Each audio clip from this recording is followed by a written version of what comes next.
प्रिया सोमनाथ जाधव वय वर्ष 32 राहणार इंदिरानगर म्हाडा कॉलनी मिरज या मिरज शासकीय रुग्णालयात उपचारासाठी दाखल झाली असताना उपचारादरम्यान मृत्यू झाल्याची घटना घडली आहे। नातेवाईकांनी डॉक्टरांच्या हलगर्जीपणामुळे मृत्यू झाल्याचा आरोप करत आज मिरज शासकीय महाविद्यालय व रुग्णालय प्रशासनाला धारेवर धरलं होतं। अचानक उलटी व जुलाब सुरू झालेल्या प्रिया जाधव यांना मिरज शासकीय रुग्णालयात उपचारासाठी नातेवाईकांनी दाखल केलं होतं। प्रकृती चिंताजनक झाल्यानंतर अवघ्या 16 तासाच्या आत त्यांचा मृत्यू झाला।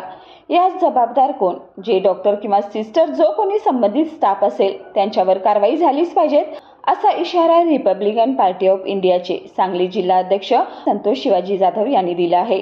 शिवसेना उद्धव बाळासाहेब ठाकरे गटाचे आनंदा राजपूत तसेच नातेवाईकांनी डॉक्टर प्रकाश गुरव, वैद्यकीय अधीक्षक डॉक्टर रुपेश शिंदे यांची भेट घेतली।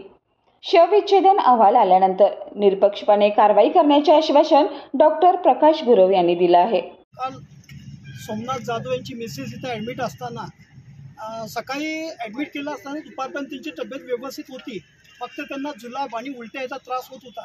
त्यानंतर त्यांनी पोलिसांच्या आपल्या डॉक्टरांच्या हलगर्जीपणामुळं आज एक चांगल्या ठणठणीत बाईचा बळी गेलेला आहे इथं सिव्हिल हॉस्पिटलमध्ये। काल एक कार्यक्रम होता, कदाचित आमचा संशय असा आहे की त्या कार्यक्रमामुळं डॉक्टरांचं पेशंटकडे दुर्लक्ष झालं आणि त्या दुर्लक्ष झाल्यामुळे एक बळी गेलेला आहे।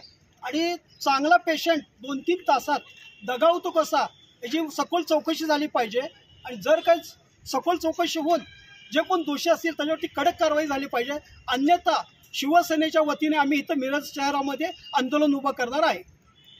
माझं नाव राहुल धनेराव, माझी बहीण प्रिया सोमनाथ जाधव, हिला परवा रात्री 2 वाजता निमित्त फक्त झालं की तिला संडास झाली आणि चक्कर आली, त्यासाठी तिला इथं ॲडमिट करायला आलं। माझी बहीण इथे तिच्या सासूच्या सेवेसाठी थांबली होती।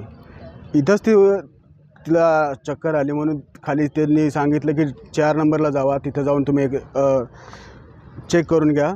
तिथून त्यांना ॲडमिटची प्रोसेस त्यांना करायला आली। सकाळी 7 पर्यंत ते आमच्याशी बोलले होते, आम्हाला फोन आला होता त्यांचा, आम्ही त्यांच्याशी बोलत होतो। सकाळी 8, 9, 10 वाजेपर्यंत ते चांगले ठणठणीत होते, 11, 11:30 पर्यंत ठणठणीत होते।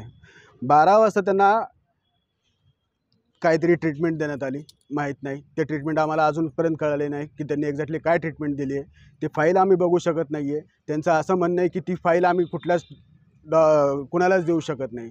असं कुठेही नाही आहे की तुम्हाला तुमच्या पेशंटला काय ट्रीटमेंट दिली तुम्ही बघू शकत नाही। कुठल्याही गव्हर्नमेंट हॉस्पिटलला जावा, कुठल्याही प्रायव्हेट हॉस्पिटलला जावा, तुम्हाला तुमच्या पेशंटला काय ट्रीटमेंट दिली गेली, काय इंजेक्शन दिलेत ते तुम्हाला बघण्याचा अधिकार असतो। पण इथं आम्हाला ते सुद्धा बघितलं गेलं नाही आहे। त्यांना फाईल मागितली तर फाईल म्हणतात की ते डॉक्टरकडे, डॉक्टरना विचारतात ते म्हणतात ते डिपार्टमेंटमध्ये।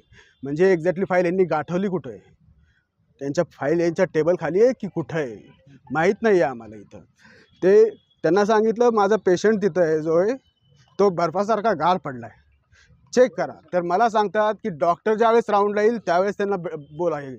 म्हणजे मी काय वेट करायचं, ते माझं पेशंट मरायचा वेट करायचं आहे तिथं, काय करायचं आहे नेमकं मला अजूनपर्यंत कळलेलं नाही आहे। त्यांनी जी शेवटची ट्रीटमेंट केली आहे 12:30 वाजता, 12:30 वाजल्यापासून माझा पेशंट 4 वाजता दगावतो आहे। 12:30 पर्यंत चांगलं बोलणारा पेशंट, त्यांना काय झालं, फक्त त्यांना असं वाटलं की त्यांना थंडी वाजून येते म्हणून झटका येतो आहे।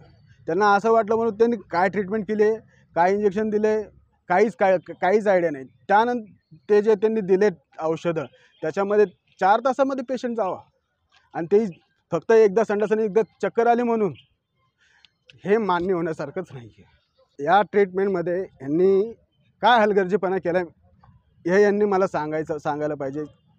एक चक्कर आणि एक संडाससाठी कुठलाही माणूस मरत नाही आणि ह्यांनी माझी बहीण घालवली आहे, 4 तासामध्ये माझी बहीण घालवली आहे, तर मला इथं न्याय भेटलाच पाहिजे।